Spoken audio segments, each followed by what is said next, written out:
Okay, thank you very much. Thanks very much for inviting me to this meeting. My apologies to those of you who have heard me give a similar talk before. There have been lots of other talks, so you can think about those in the interim if that applies to you. Okay, so let's see, what's this about? Okay. Okay, these things never work for me.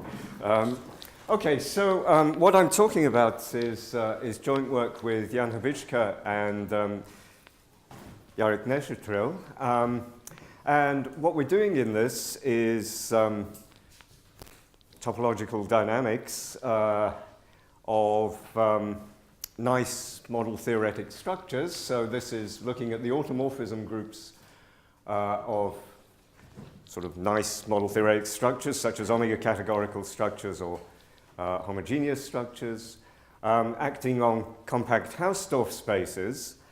What does this have to do with combinatorics? Well, the theme, one of the themes of the meeting, well, of course, this has, via the work of Kechris, Pestov, and Todorcevic, a very strong connection with the structural Ramsey theory of NeŠsetəril and Hrushovski.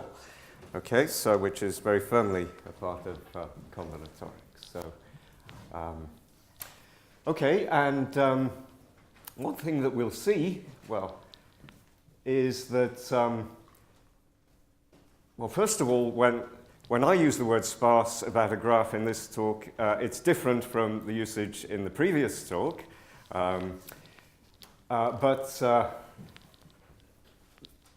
the sparse graphs that we'll see are the ones constructed using something very familiar to model theorists. These are the Hrushovski constructions, which from the late 1980s gave counterexamples to lots of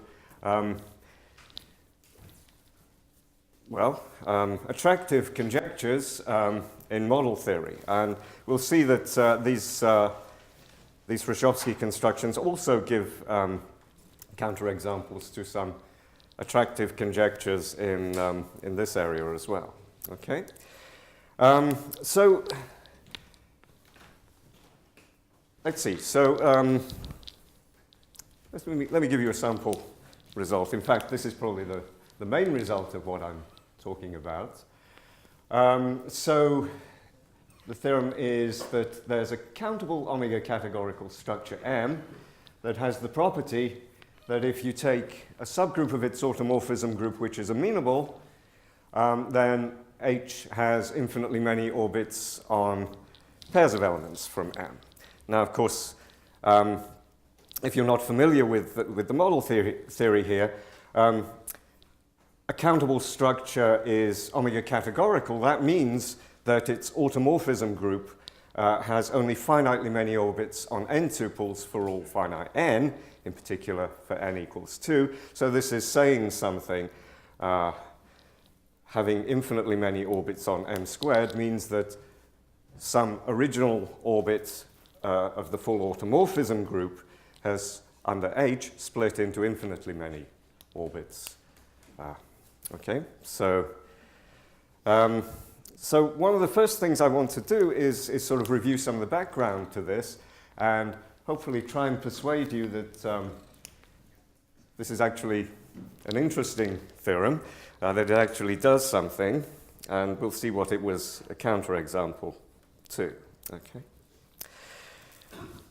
Right, so let me go back to the very beginning. So this is about another way of taking limits of finite structures, and again, it's different from the way we were taking limits in the previous talk. It's a very old way of taking limits. It's HubiŠka in the 1950s. So what you have a very special class of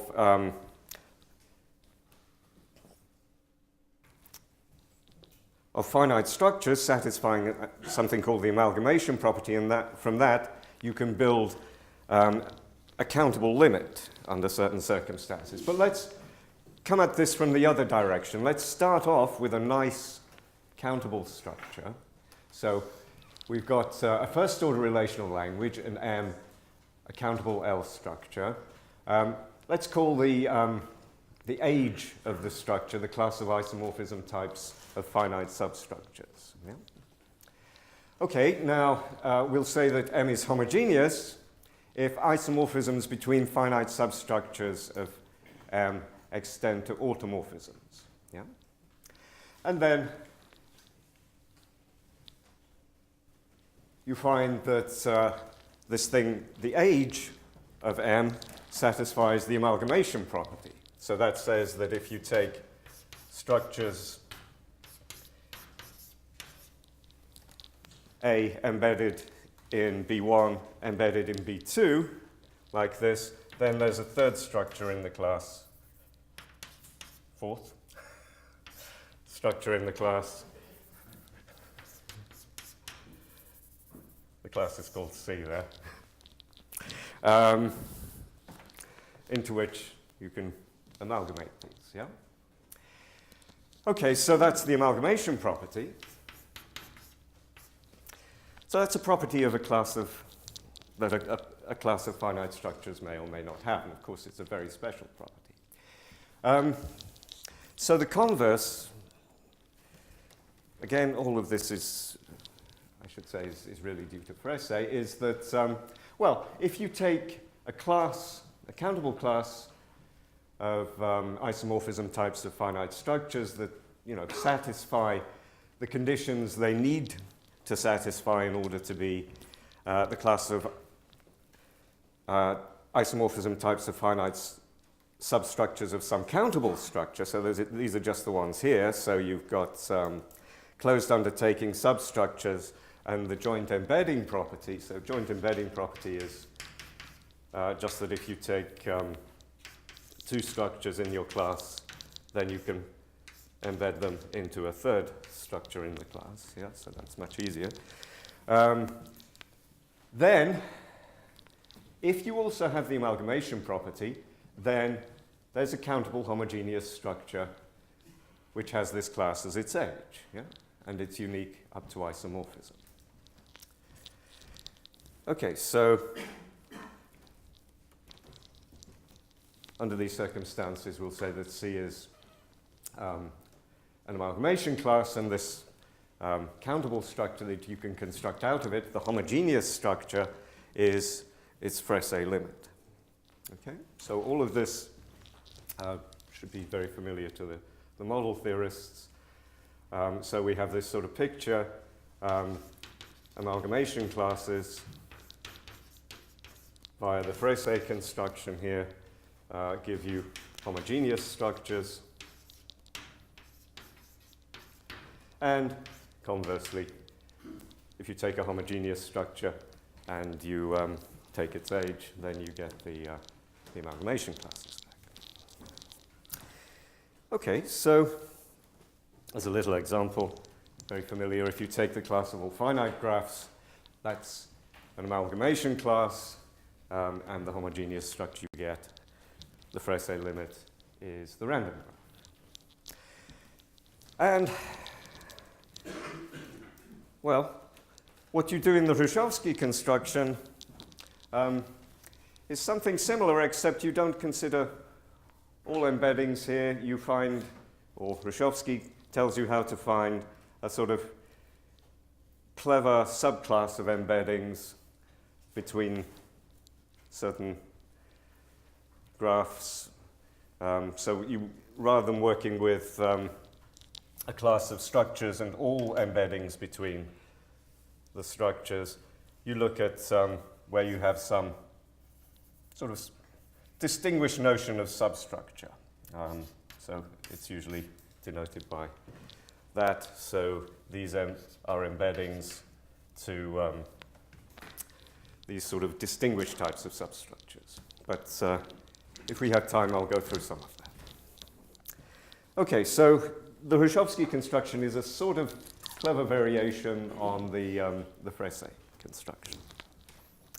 Okay, so what does it have to do with the Ramsey classes? Well, so let me define what a Ramsey class is. Okay, so take a relational language which has a distinguished binary relation denoted by less than or equal to, unfortunately. It's not the same one as here. It's just a symbol for a linear ordering. Okay, so A is going to be a class of finite structures in this language which is closed under substructures and satisfying the joint embedding property, and where this distinguished thing is a linear ordering. Yeah, so these are linear ordered structures of some sort.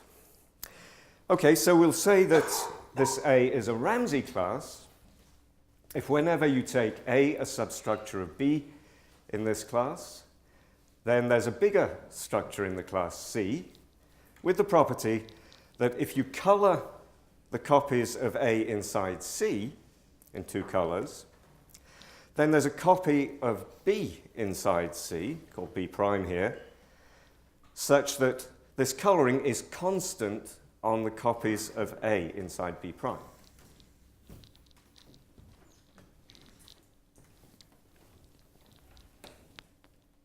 Okay.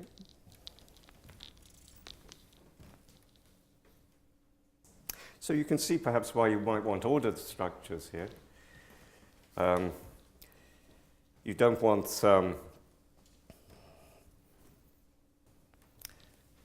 two copies on the same set or something, yeah? Because this wouldn't work. Anyway, if you take your language just to consist of this linear ordering, so your class A is just finite linear orderings, this is a Ramsey class, and that's just Ramsey's theorem. Yeah? It's exactly Ramsey's theorem. Okay, but there are many other nice classes.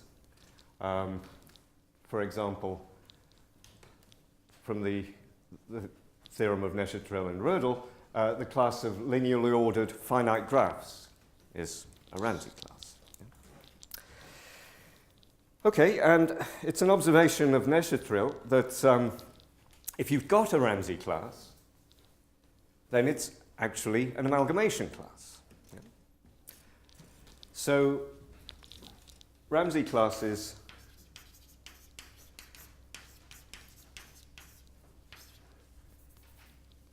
sitters are amalgamation classes, so we can form their Frese limit.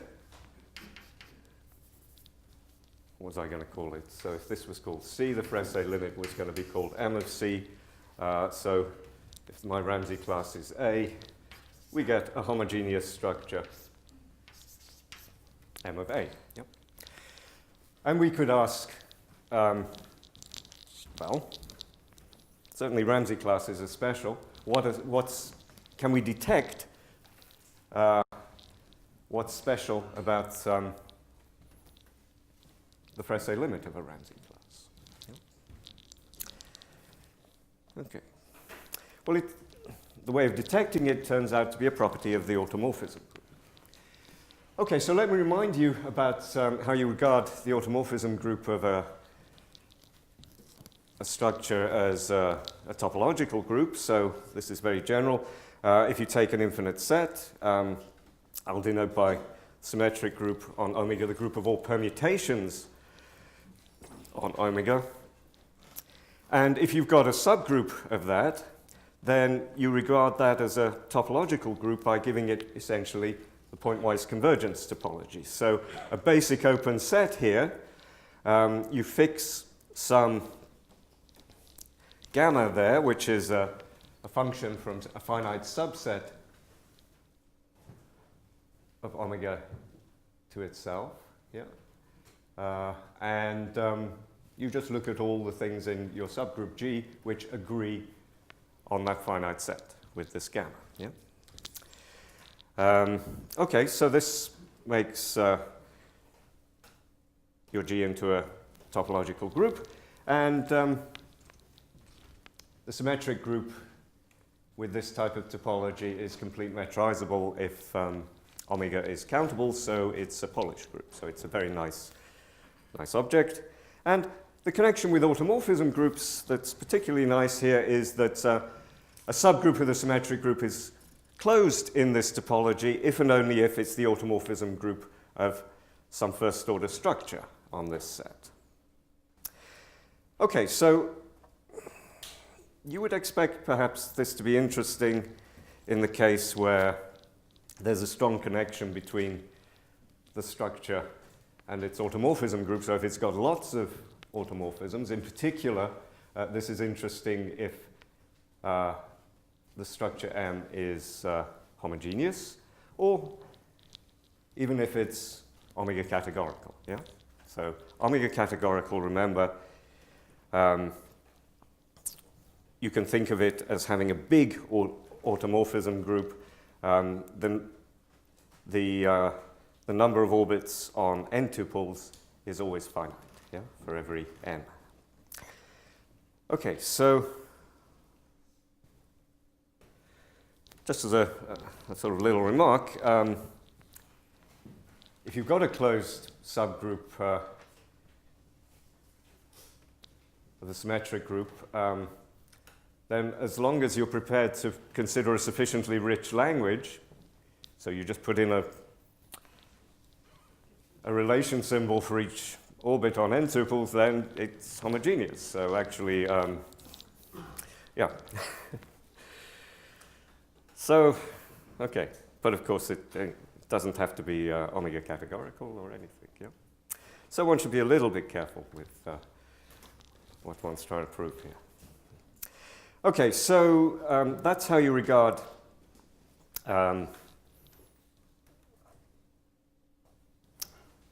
automorphism groups as topological groups. So perhaps we'll put automorphism groups here. So you can take, well, let's say closed subgroups.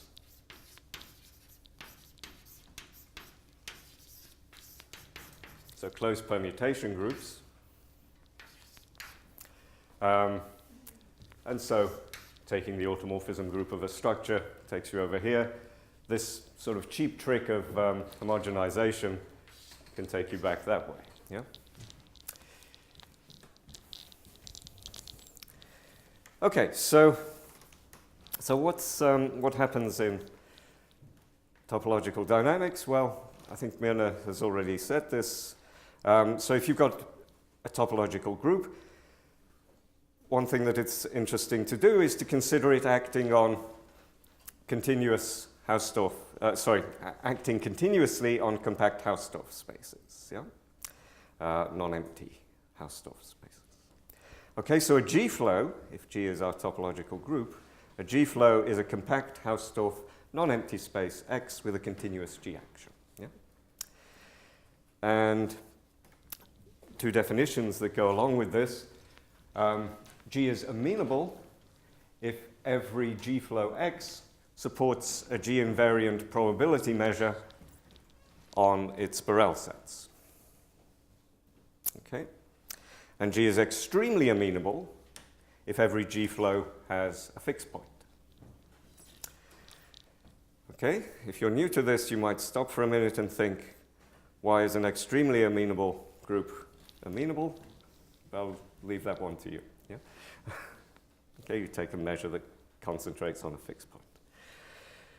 Okay, good. Right. Okay, so those are the definitions. Let's see. But you might think, and of course we're going to look at these for closed permutation groups, for automorphism groups, but you might sort of wonder what G-flows you actually have if G is the automorphism group of something. Yeah? Okay, so let's take G to be the automorphism group of some structure M. Here are some G-flows that it's worth having in mind. Take a G-invariant set of n tuples, so a union of orbits on n tuples.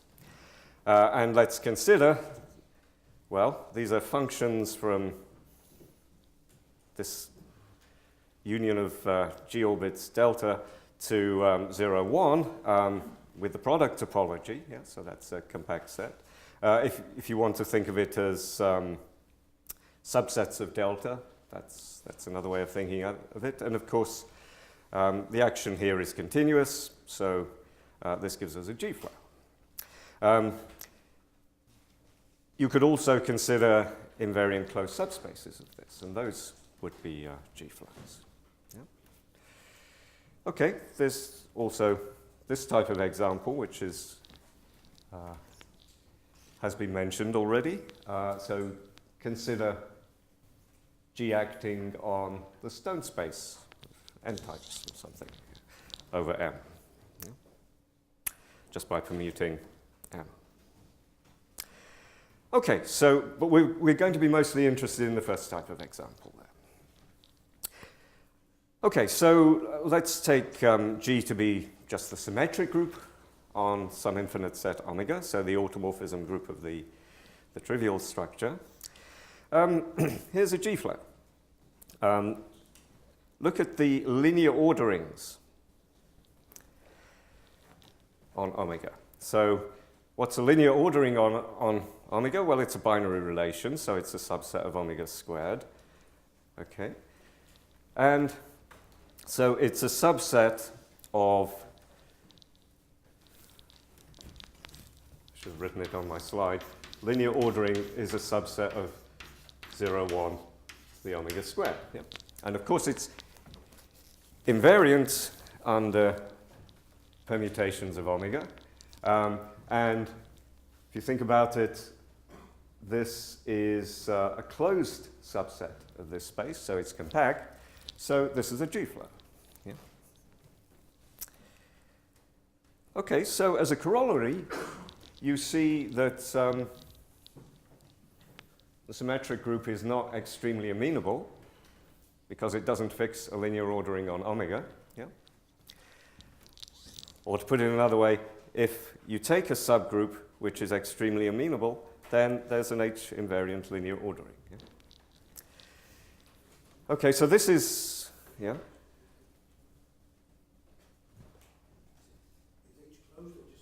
Well, it doesn't matter, does it? No, yeah, it's got to, yeah. Yeah. Sorry. Okay, so so the first sort of result of this in the area is due to Pestov, who showed that the automorphism group of the rationals, just with its ordering, is extremely amenable. And the proof is Ramsey's theorem. Yeah? This is Ramsey's theorem. Okay, so why is it Ramsey's theorem? Well, it holds more generally. This is the Kechris, Pestov, Todorcevic correspondence. So here it is. So suppose M is a countable, homogeneous, linearly ordered relational structure with age A. Remember, the age is just finite substructures. Then the following are equivalent. The automorphism group of M is extremely amenable, and A is a Ramsey class. Yeah? So what goes here, well, it goes here, is that if you start with a Ramsey class, then the automorphism group of its Frese limit is extremely amenable, and it goes backwards. It's a correspondence. Yeah? So Ramsey classes come from looking at extremely amenable closed permutation groups.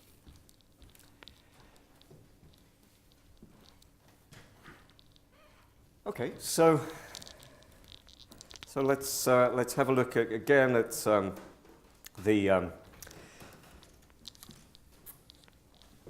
this example of a Ramsey class that we had, finite linearly ordered graphs. Let's call its Frese limit gamma with a less than or equal to sign to indicate that this is a linearly ordered structure. By the KPT theorem, this is extremely amenable. Its automorphism group is extremely amenable. Of course, you also notice that if you forget about the ordering, then what you're going to get is the random graph, which I've called gamma here. And of course, if you forget some of the structure, you get a bigger automorphism group. So we get this extremely amenable subgroup of the random graph. Yeah? And notice that it has a property which sort of makes it quite large. Yeah? So this is called precompactness.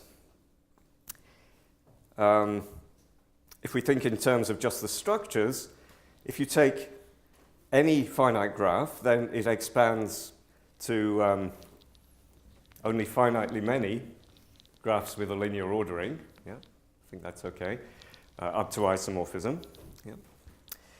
Yeah. In terms of the automorphism groups, every Aut gamma orbit on n tuples splits into only finitely many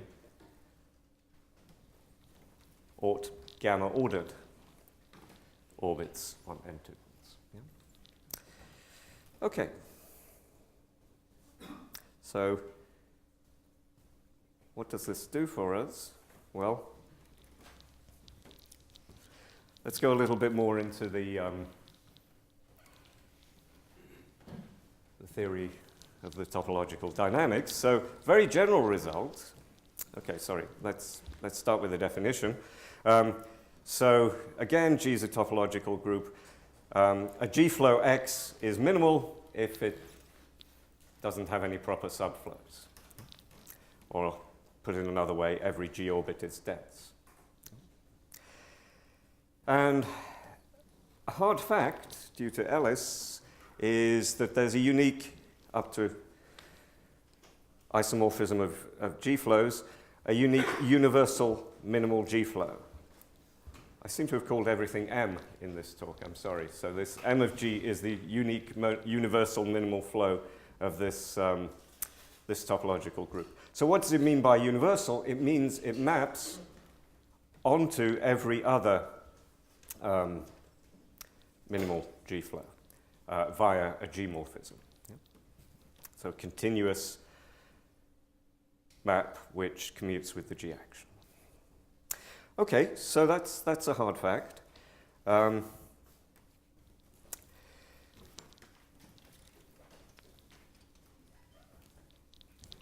Okay, so here's the definition that we sort of already saw. So G is the automorphism group of some structure. We'll say that a subgroup is precompact if for every G orbit on n tuples, H has finitely many orbits on that. Yeah? So each orbit under the full automorphism group splits into only finitely many orbits under this subgroup. Yeah? So that's what precompact means. Well, yeah. It's not clear why it's called precompact, but maybe Todor's talk will make that clear. Okay, so here's a sort of summary of some further results in the Kechris, Pestov, Todorcevic paper in refinements by Lionel Nguyen Van Tay. Okay, so suppose M is a countable L structure. If its automorphism group has a precompact, extremely amenable closed subgroup H, then the universal minimal flow can be described. Yeah?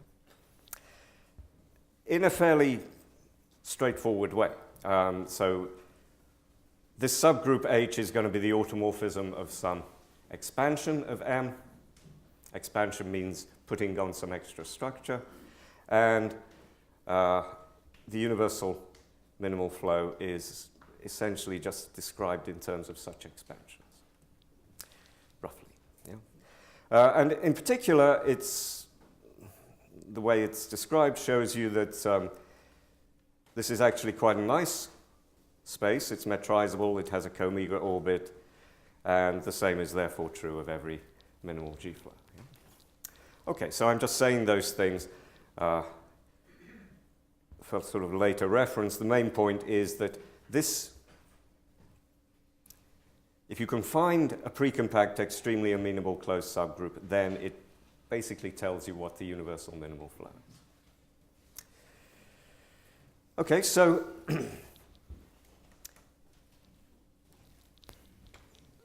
so we had the example of where we've got the symmetric group on an infinite set.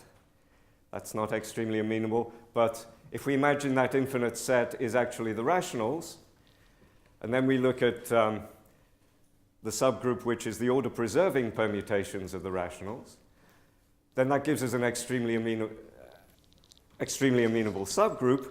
And if we put that into the machinery, what we get out is that the universal minimal flow for the symmetric group is just the space of linear orderings. Okay, and this is actually a theorem which predates this machinery. It's due to Glasner and Weiss. And similarly, if you take the random graph, then the universal minimal flow of its automorphism group is the space of linear orderings on the graph. Yeah, same thing. Okay, and in fact, you can use this to talk about, to tell you about amenability. So remember, amenability said there's an invariant probability measure on every flow. Well, you've got the universal minimal flow there, and it maps onto every other minimal flow. So it maps onto every other flow. So all you have to do is to find an invariant probability measure on the universal minimal flow. Okay, so what have we got? We've got the space of linear orderings of omega. We want an invariant probability measure on that. So we have to say what the measure of an open set is. So what's an open set? Well, as a base of open sets, you get things of the following form. You just pick n points from your set omega. You fix some linear ordering on them. And, well, you take all linear orderings which extend that. And that's your basic open set. So what measure should we give that? Don't think very hard. It's 1 over n factorial. And obviously that's... okay, so this group is now amenable. Yeah? We know this group is amenable. Same trick works for the random graph. Yeah? So this gives you a way of proving amenability of these things. Okay, so it's telling you about groups which are not extremely amenable. Yeah? Okay, so let's see. All right, so what was the motivating question here? Well, so this was asked by various people at various times. It appears in a paper of Badirsky, Pinsker, and Tsankov. It's in the context of Ramsey classes. It was asked by NeŠetřril. It was also asked by Lionel Ninvante. So it's this. If M is a countable omega-categorical structure, is there an omega-categorical expansion, n of M, so just putting on extra structure, whose automorphism group is extremely amenable? Equivalently, is there a precompact, extremely amenable closed subgroup of the automorphism group of M? Yeah. So, of course, this is what theorem A gives the answer to. The answer is no, not necessarily. Okay, but a particularly interesting case here was where M is actually homogeneous in a finite relational language. That's a omega-categorical structure, and this case is still open, yeah? So we don't know the answer to this. Well, why is it interesting? Well, it's a question about, the ubiquity of omega-categorical structures with extremely amenable automorphism groups, or equivalently the ubiquity of Ramsey classes. There are applications to classifying reducts of homogeneous structures of this type of thing. It goes back to the work of Simon Thomas on working out the redux of the random graph. first thing you do is you find a Ramsey expansion of the random graph, of the random. This has been turned into a sort of general machine for classifying redux of homogeneous structures by Badisky and Pinsker in particular. So it's a very, very beautiful theory. As we've just seen, we can use it to describe universal minimal flows and all this type of thing.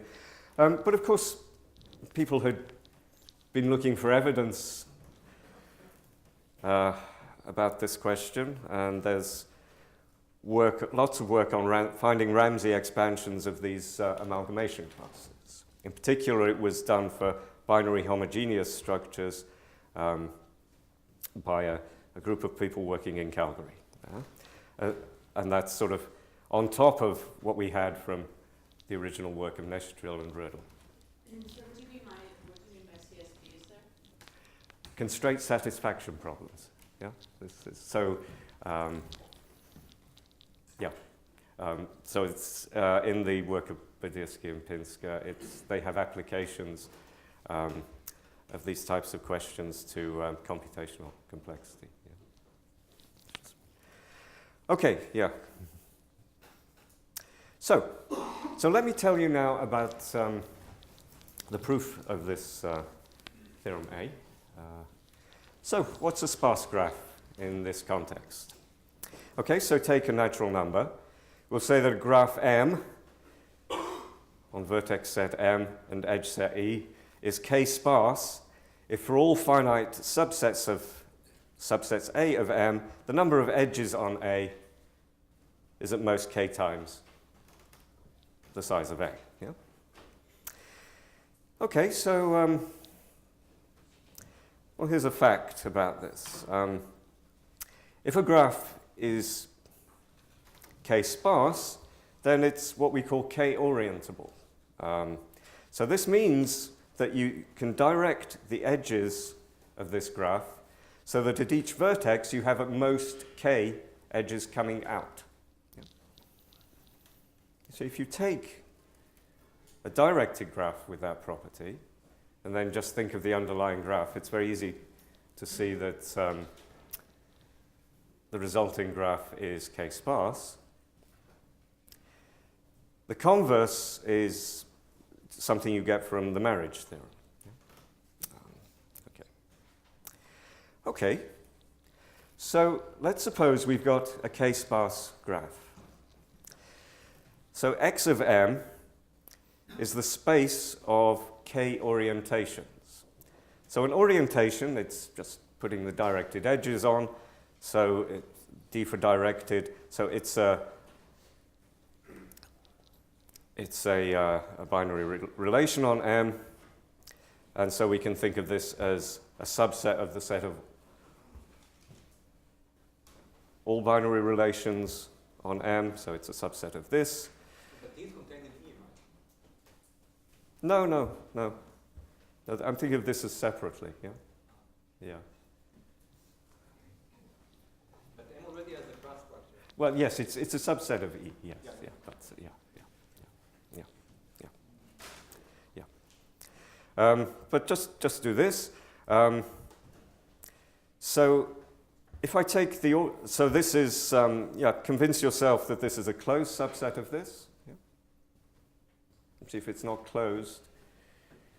Well, yeah. If it's not closed, I can stop the talk here. But no, it's closed. Look, think about the complement, yeah? Think about the complement. Take something that's not a D orientation, not a K orientation. That's witnessed on some finite set, yeah? So the complement is open, yeah? So it's closed, yeah? Okay, so, and clearly it's invariant under automorphisms, yeah? What's non-trivial is that it's non-empty, yeah? And that's the fact, yeah? So remember, G-flows have to be non-empty. It's very important. Otherwise, they can't have fixed points. Yeah. Okay, so that's what you need to know about sparse graphs. Yeah? Okay, so let's take this as read. Hrushovski in 1988 constructed an omega-categorical two-sparse graph. And it has, incidentally, all vertices of infinite valency, if you do the construction in the right way. Okay, so what I'd like to do is prove this sort of slight variant of theorem A. Suppose you've got a countable k-sparse graph of infinite valency. If you take a subgroup which is amenable, then H has infinitely many orbits on pairs. Right? And so this implies that there's no precompact amenable subgroup of the automorphism group of Hrushovski's graph. Yeah?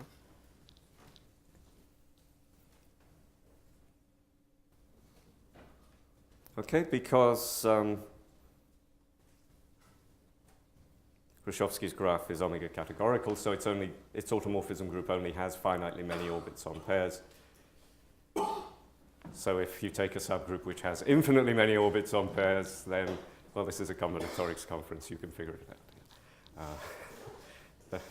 One of the orbits must split into infinitely many under H. Okay, right, so let's prove this. Yeah? So what have we got? So we've got M, a graph with all vertices of infinite valency. H is a subgroup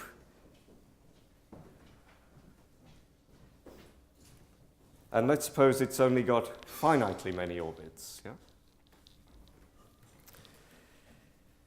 All right, so it's sort of a proof by contradiction or something. Only finitely many orbits on pairs.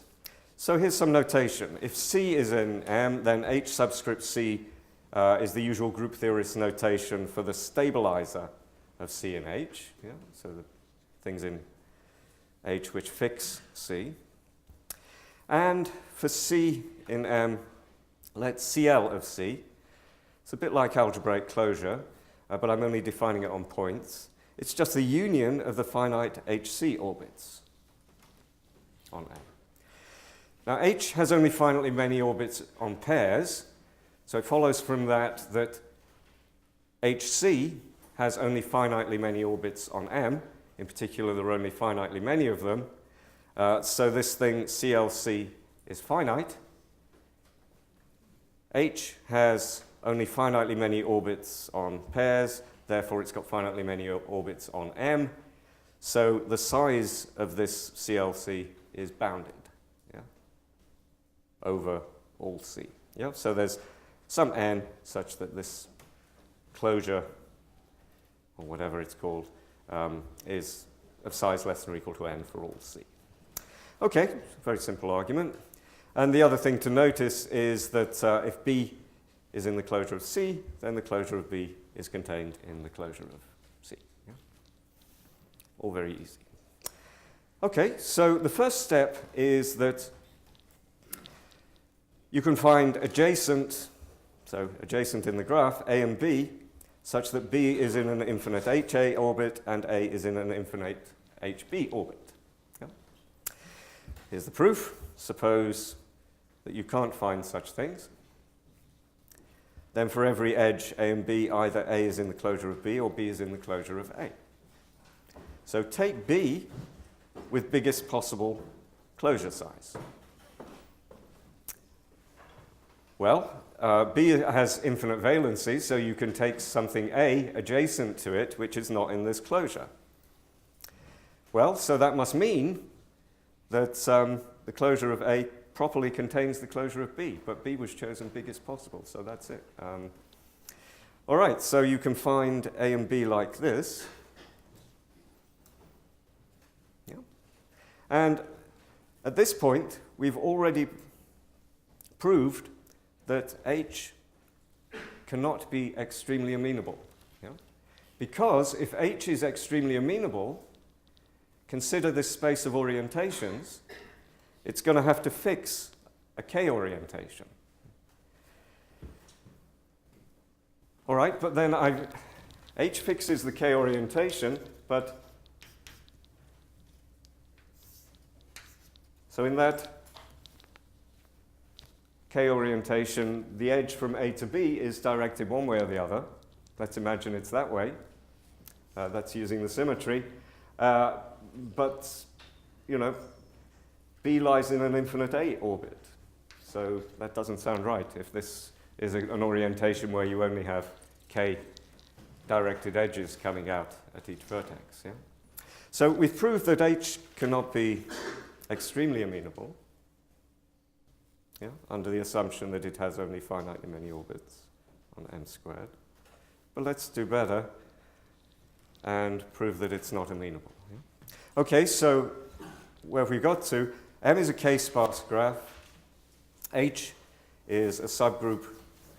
And let's just now take what we proved in step 1. A and B are adjacent in the graph M, and such that A is in an infinite HB orbit and B in an infinite HA orbit. So why is H not amenable? Well, let's suppose you've got an H invariant probability measure on this space of K orientations. So let SAB be those orientations in which the arrow goes from A to B. Yeah. Okay, so of course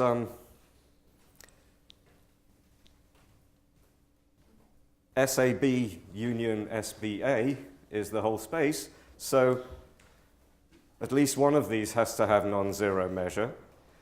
The condition we've got is symmetric in A and B, so we might as well assume that the measure of SAB is positive. Yeah?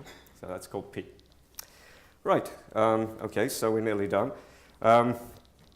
So now let's take B1 up to Bn, and arbitrary here, in the same HA orbit as B. And just for notation, let's take SI to be the characteristic function of SABI. Yeah? And notice that the measure of SABI is just P, yeah? Because it's invariant under the group. Yeah? Okay, so now take any K orientation. So that's what D is, yeah?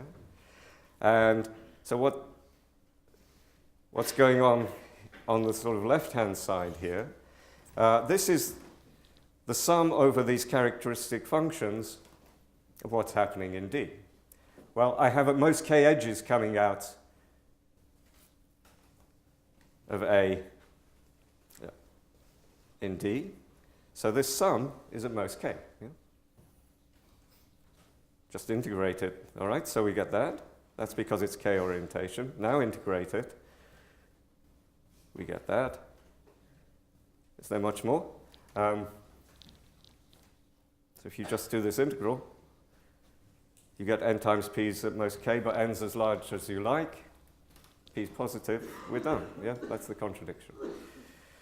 Okay, so that was quite painless.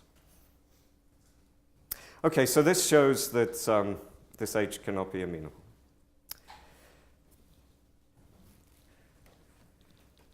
Okay, I mean, this is, you saw how easy it was.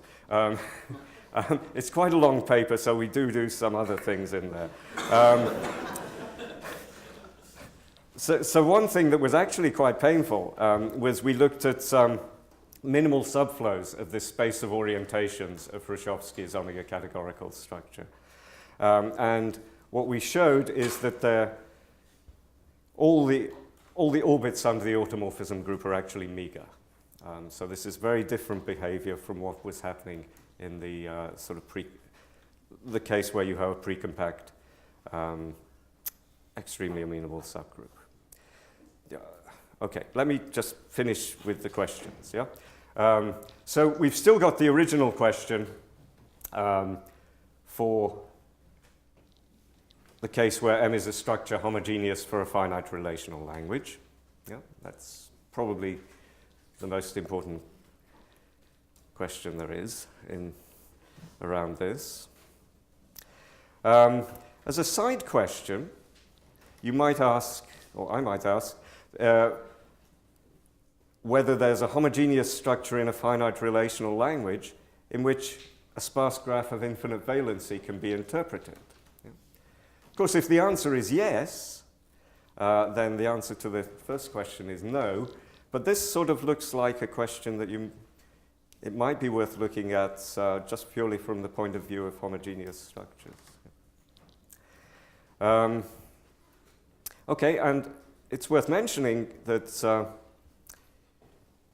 of course, what we have is an omega-categorical structure whose automorphism group is not amenable.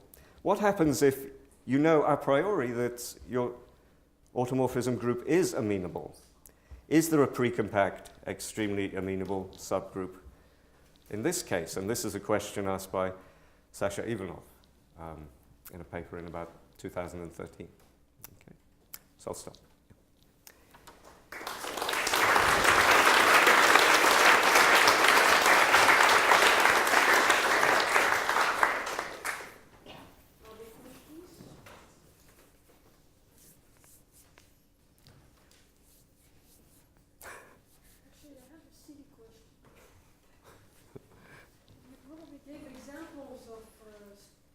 Which are omega-categorical and whose automorphism group is amenable but not extremely amenable, right? Yeah. Okay. Yeah, so like the symmetric group. The symmetric group. Yeah, and then the random graph. Yeah, that's right, yeah. I even proved it. Yeah. Go. Do you have a guess on whether you can do it with the finite relational line? I have no idea. Be a different construction. Oh, very, very, yeah. And it would be a very, I mean, it would be, I think it would, you know, it would be, yeah, it would be a very interesting structure, I think. Yeah. Yes? There's some question about amenability, omega-stable, omega-categorical. Is that the question? Amenability, omega-stable, omega-categorical. I think that should follow from smooth approximability, I think. Because there's another way of proving amenability, which is to prove this EPA property, extension property for partial automorphisms. And for the class of decent substructures. And that just follows because, in this case, because the structures are smoothly approximable. Yeah. That implies amenability. I think so. Yeah.